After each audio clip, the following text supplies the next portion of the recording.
Ni kanitha-ini wa Redeemed Gospel mwena wa Kanzalu kaunti-ini ya Machakos kuri Igongona ria kanitha irarugamire kwa ihinda ria mathaa mana thutha wa gikundi kimwe gwikinyia kanitha-ini uyu na gwatha arumiriri othe maumeja.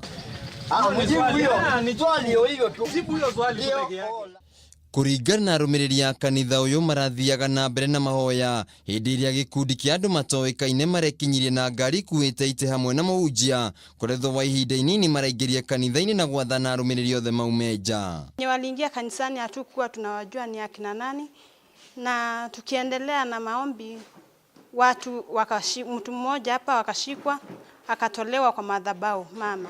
Netho wa arumiriri kanitha-ini uyu kumairiria gikundi giki kiria kiratongoretio ni mutungatiri Titus Munyau marambiriria kumaruturura nja kiahinya na thutha ucio marambiriria gucokaniria miario.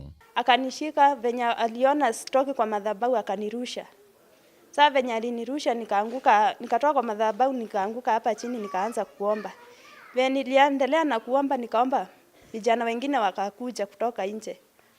Wakanishika wanibebe wanitoe nje wakiniambia niwachane na kelele. Sasa hiyo nilikuwa naendelea na kuomba. Kanitha uyu ukoretwo ugumiirwo ni ngucanio atongoria amwe makienda mutungatiri wa kanitha uyu akorwo akieherio undu uria arumiriri kanitha-ini uyu mareganite naguo magikinyiriria ati matikoinenio ni mundu o wothe. Pastor mwenye alikuwa hapa alitoka. Sawa nataka kuleta pastor wao. Gikundi giki kiracokire gwithana thutha wa andiki ya mohoro gwikinyia kanitha-ini uyu.